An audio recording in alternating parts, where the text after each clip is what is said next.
Hi, my name is Ashley Bugby, and I am actually in my second year of being an assistant principal for Oxford USD 358, which is in Oxford, Kansas, in South Central Kansas. We have about 400 students pre-K through 12 on our campus, and we serve about 50 students in a virtual school as well, elementary and high school. It's been open for about 8 years now. I actually started my educational career at Oxford as an ag ed teacher, and I was there for 9 years. I left for 2 years to work at Cheney School District as their college and career coordinator. And then when I got my building leadership license, I actually came back and have been serving as the assistant principal. And I've really enjoyed serving the district in a different capacity. To tell you a little bit more about me personally, I have an 11-month-old son named Gus. He, as you know, anybody who has small children, that your world is kind of wrapped up around them. So we actually enjoy, that's my husband Jay, we enjoy being outside. And something unique is that I get to take Gus to school with me because we have an on-campus daycare, and it has been such a joy to see him interact with my students. And he actually got to go to prom last night, which was fun for both of us. So this is my Module 1 over District Operations and Management for EDL 951, where we're going to take a little look into how the different levels of government play into your local education system, and then, of course, your Board of Education and superintendents as well. The federal government actually does not have as much local control as some people probably would think due to the 10th Amendment. So they can pass litigation and laws. Sometimes, states really are the ones who have control over how those things disseminate out as well. The federal government, I was kind of surprised to learn that only 8% of a school district's budget would come from the federal government. I feel like I spend a lot of time filling out paperwork for funding, but only 8% comes from it. So they create the policies. Now, it is a little unique because since COVID, we've obviously had ESSER funding, and they are coming out with some more competitive grants. But genuinely, the majority of your budget is coming from local taxes and then the state as well.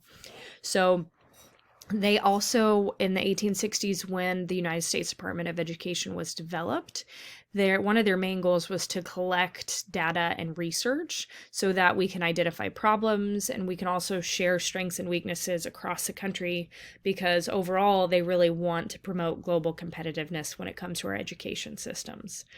And lastly, of course, they have a lot to do with discrimination laws.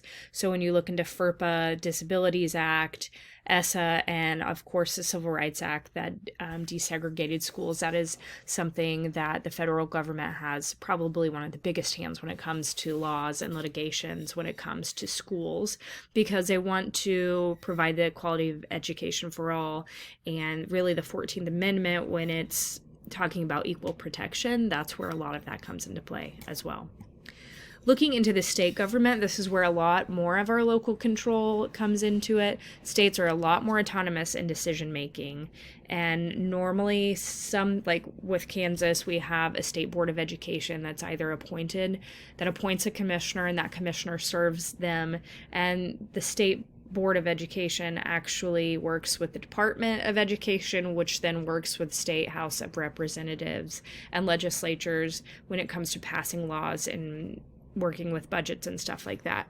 The other things that the state government does is, of course, the biggest thing is set a budget and how you get those funds. And we also, set curriculum standards and curriculum itself. And they license schools and the staff, so accreditation models, and making sure that all staff is licensed to work within the state itself. The most control falls at the local government level, and this comes in the form of the fact that most school districts have an elected board of education, and they will usually set out, just like a House of Representatives, they have an area that they can serve, and they can be elected to serve on there. I thought it was interesting that the requirements, you only have to be 18 years of age, and you only had to have lived in that district for at least 1 year. That kind of surprised me a little bit when looking at those statistics. And it's a little scary thinking that somebody could get hired on at such a young age with out being a member of that community for very long. So when it comes to Board of Education's, their local government, they're really in charge of developing policies. They control your budget and how you spend that budget for resources. They are part of the collective bargaining process, so they'll send some representatives to bargain with your local teacher association over, salaries and benefits and things along those lines. They employ the superintendent, and the superintendent is the one who works as a liaison with the district. They're the ones who are in there being the manager on a day-to-day basis, but they also come back to the school board and have that open communication with them as well. It was interesting to me that 47% of superintendents surveyed are in their first through 6 years, and you can see in some of the data out there now, there's a lot of turnover after that. Either people leave the profession or they do something else within education after that amount of time. And local governments or the school boards establish criteria and approves or rejects personnel as well.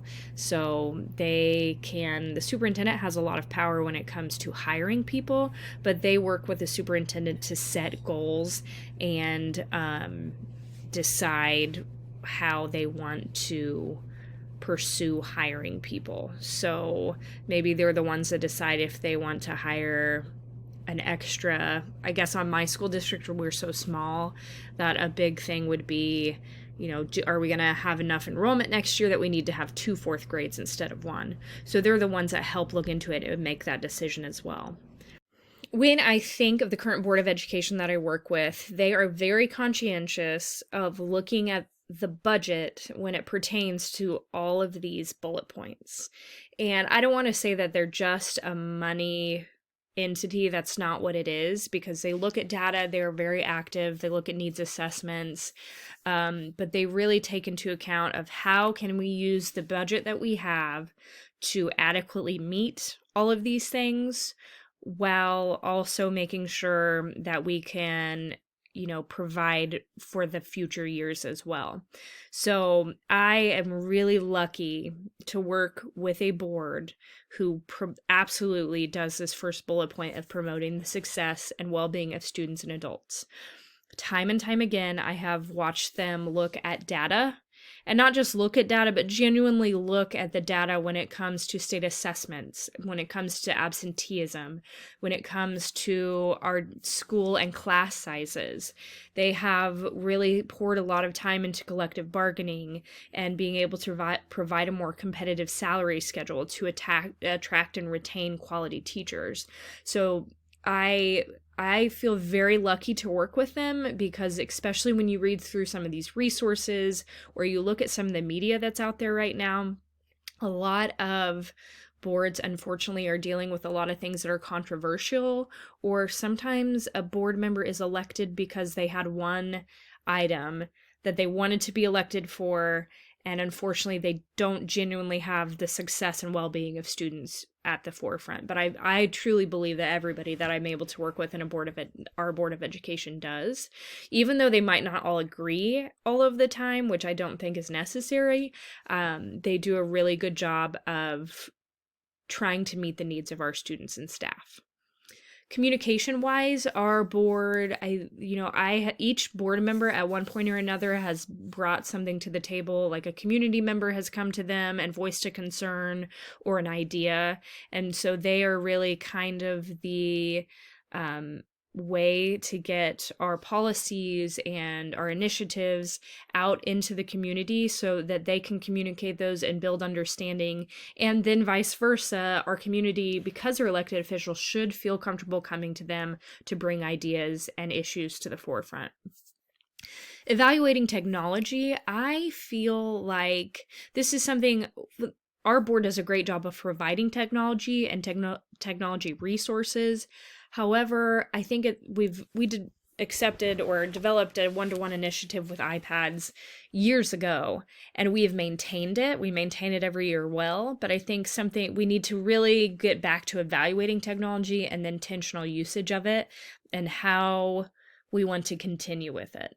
So it's not that they're not good at evaluating technology, it's just that it's something that we've maintained, and I think we need to get back at looking at what truly will benefit our students when it comes to that. Operating systems such as transportation, building improvement, district curriculum, district reports. When it comes to these things, this is something that every month they have these to review. And, overall, they really have the largest hand in budgets and spending budgets. But I don't want to say that our board that's all they do. They make sure and look at what, like with transportation, do we need to give our bus drivers a dollar an hour raise to be competitive to attract more bus drivers because there's a shortage? Do we need to do the same thing with substitute teachers? So that's where the budget goes into a lot of that operating systems. And I think operating systems, managing the district, and school resource planning are really important. I've also seen, when thinking about building issues or building needs, every year they sit down and they have a list of building needs. And, some of these buildings obviously are substantial. And like right now we're replacing several roofs, but they are really good at looking at the long term and how we can divide up, okay, what do we absolutely need to do this year? What do we have the budget to do this year and be comfortable with, so that we make sure we're providing for everything else while making sure our facilities are safe for our students. They're really good at that. I've been really impressed with the way they have worked with the superintendent to develop a cycle of improving our facilities. And of course, the districts, one of their main things outside of budget is creating district policies and withholding them. And so they create these policies and they ensure that the superintendent is on the day-to-day making sure that these policies are carried out. So, and this is where some of those issues, a lot of the issues that come up from community members, have to do with a district policy. So they are ever changing those district policies to meet the needs of students, and also, making sure that we're following through for them for the success and well-being of our students. When looking at superintendents, this is a different one because I started this assignment early last week, and then we had an issue at school that I never thought we would have, and I got to see my superintendent in a different light. And my superintendent is also, it's a combined position with the high school principal, which I don't ever recommend in putting those two together because those are two very high stress positions. But it was done. So, and a long, long time ago. My superintendent is wonderful at leading change, great at communicating, and does an amazing job of seeing the bigger picture. So, and it's kind of hard for me to talk about just the superintendent part because I also see her in the capacity of a day-to-day principal as well. But when it comes to thinking about the Board of Education, she's the Board of Education liaison. So she sees the data, she collects the data, she looks at building needs, she works with architects, and she comes to the board and says, okay, here are the top people that are buying to replace this roof, and it works with them that way. So she does an amazing job of being not only their liaison, but also a good liaison for our students and staff as well. She makes sure that we are collecting viable data for our district. And so that has obviously been a part of, we use iReady and STAR testing. So making sure that we have used those things and are collecting correct data. She does a really great job of being creative when it comes to hiring staff and working with this. This is one of the hardest things in a small district, especially because it's really thinking of our elementary school, which is growing, but for the most part, we have 1 to 2 teachers per grade. But how do you convince a board that you need to hire a second, 4th grade teacher for next year because that class is going to be bigger? But she does a really great way of approaching those things and looking at the needs of a district and to do those things. Creating leadership capacity, our superintendent has been really good when we bring new teachers into our district. No matter if they're new or new to the district, she ensures that they have some sort of mentoring process. And if has done a really nice job, because we have, and I've noticed they have on-campus mentors, but then she's also had somebody come from our service center that has mentors those brand new teachers for 2 years outside of that. And I think that has been really beneficial and unique because we are all spread so thin. As much as I would love to devote time to a mentee, it kind of becomes kind of hard as you get into the year. She also does a really good job of promoting the district mission and vision throughout the day and the decisions that they make. And always takes into account adults as well. I think that's kind of the unique thing that our superintendent does very, very well, is considers what adults need to feel comfortable and appreciated as well. Personal experiences, talking about the 2 points. Do I think that some of them have the power too much power for their duties, or do they impede their will? All I can think of is the federal government regulations on lunch, because our kids hate them. But that's kind of frustrating. I get that reason.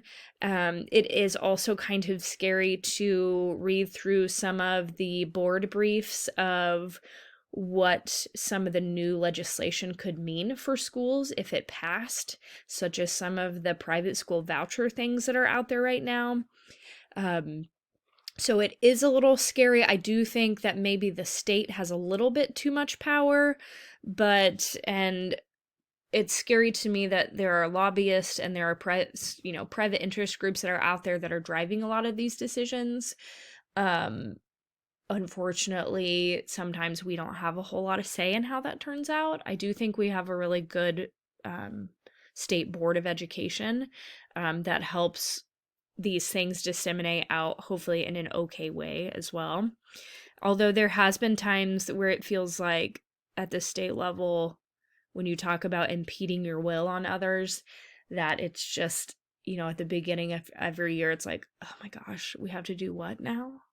Like, we're one more thing and another thing. So it is hard, and it becomes hard for me to not think that maybe they impede too much of their will on that when we're having to do and serve all of these initiatives, and people become very burnt out and very spread too thin with all of the things that we're trying to do that are required by them. Changes that I would recommend for our district. I think we need more avenues of communication with all of our stakeholders. And this is not something that I know that our superintendent does an amazing job of communicating, but I also, like I said earlier, her position is a really hard position.